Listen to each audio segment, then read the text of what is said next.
Hello class, today we are going to be reading chapters 15 and 16 of The Chocolate War. Let's begin. Hey Archie, Emil Janza called. Yes, Emil. You still got the picture? What picture? Suppressing a smile. You know what picture. Oh, that picture. Yes, Emil, I still have it. I don't suppose it's for sale, Archie.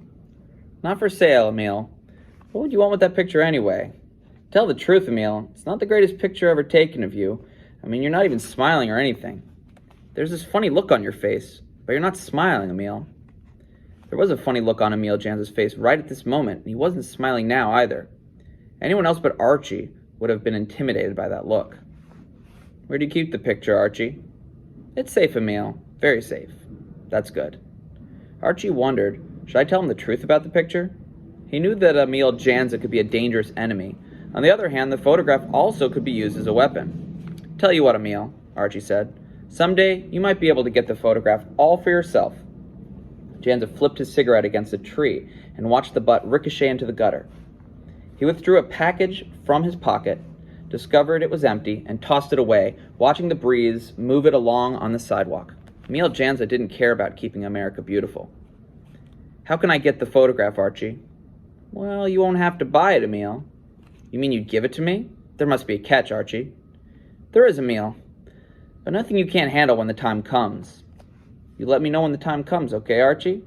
Emil asked, giggling his foolish giggle. You'll be the first to know, Archie said.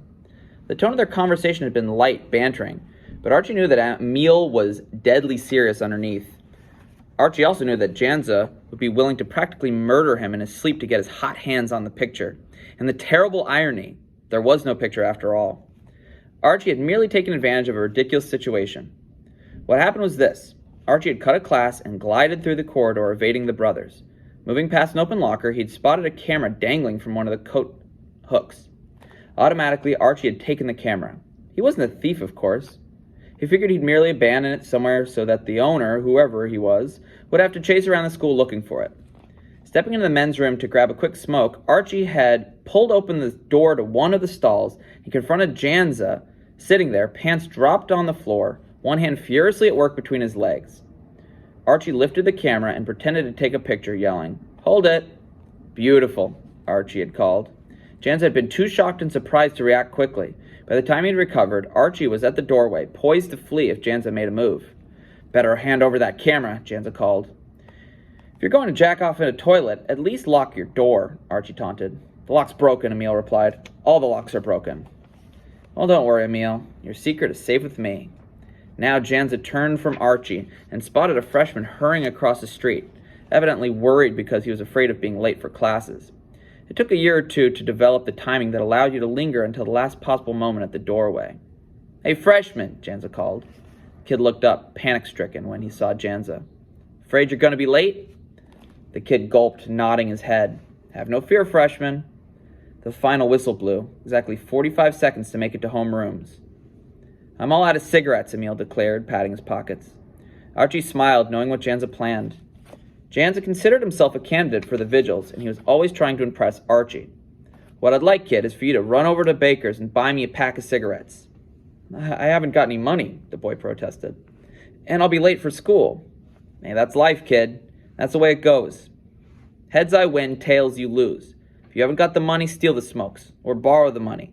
Just meet me at lunch with the cigarettes. Any brand. Emil Janza's not fussy." Tossing in his name so that the kid would know who he was dealing with in the event he hadn't been tipped off about Emil Janza. Archie lingered, knowing he was flirting with a tardy rap, but he was fascinated by Janza, crude and gross as he was. The world was made up of two kinds of people, those who were victims and those who victimized. There was no doubt about Janza's category, no doubt about himself either, and no doubt about the kid taking off down the hill, tears spilling onto his cheeks as he turned away. "He's got the money, Archie," Emil said. "Don't you figure he's got the money who's lying through his teeth?" "I'll bet you also kick old ladies downstairs and trip cripples on the street," Archie said.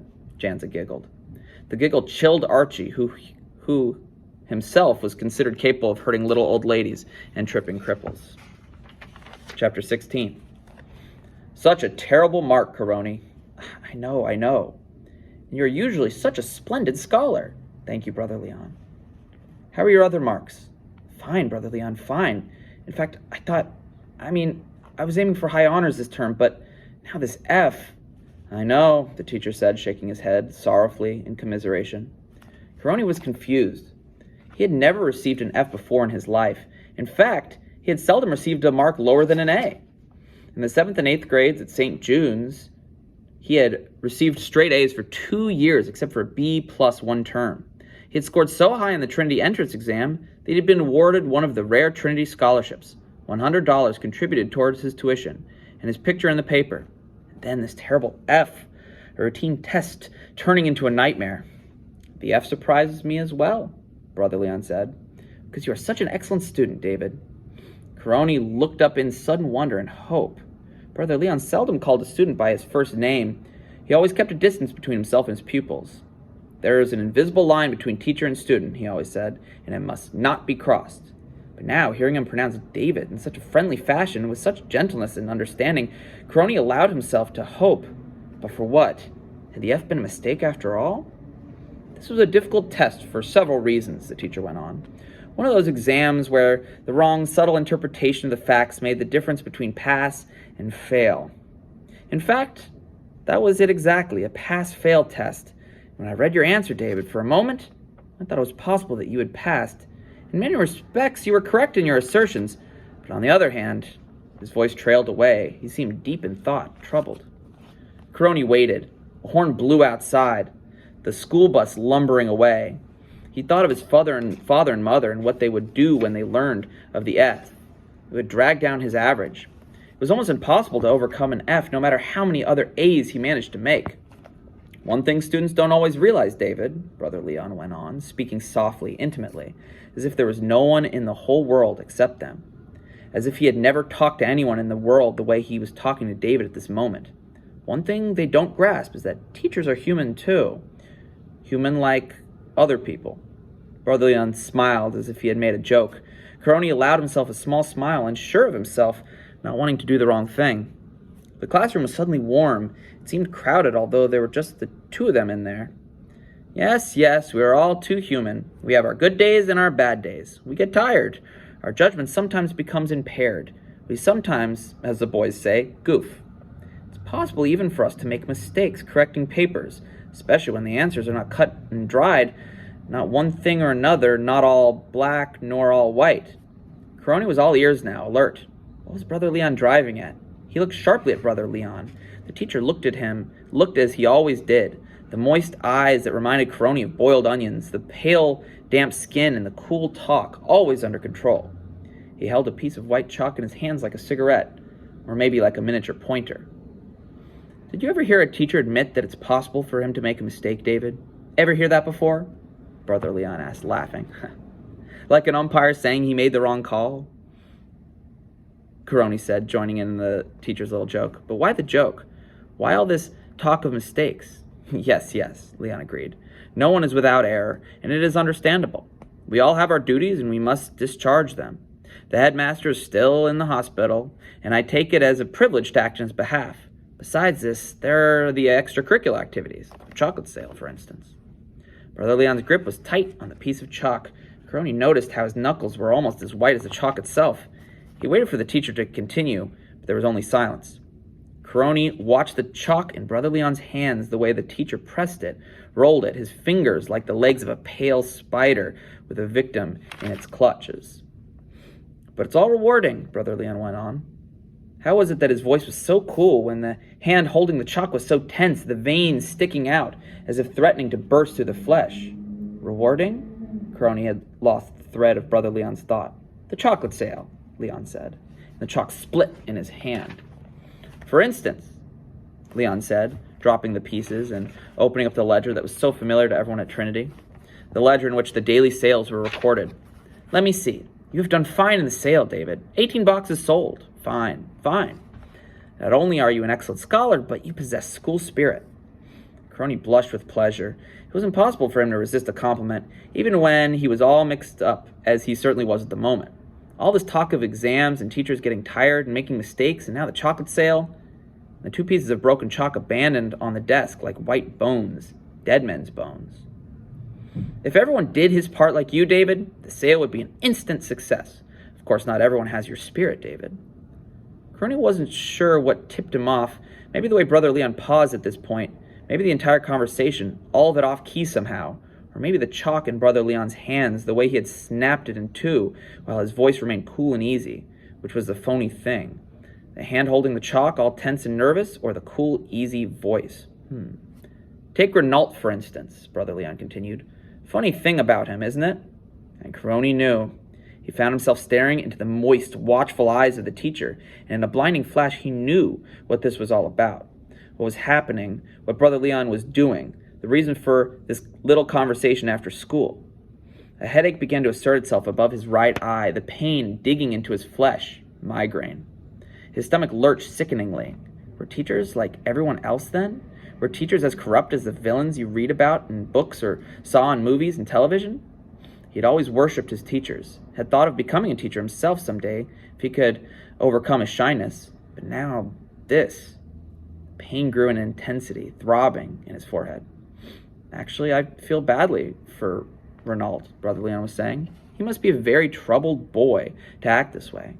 I guess so, Crony said, stalling, uncertain of himself, and yet knowing really what Brother Leon wanted. He had seen Brother Leon every day in the classroom, calling out the names, and had watched him recoil as if from a blow when Jerry Renault continued to refuse the chocolates. It had become kind of a joke among the fellows. Actually, Crony had felt badly for Jerry Renault. He knew that no kid was a match for Brother Leon, but now he realized that Brother Leon had been the victim. He must have been climbing the walls all the time, David thought. Well, David?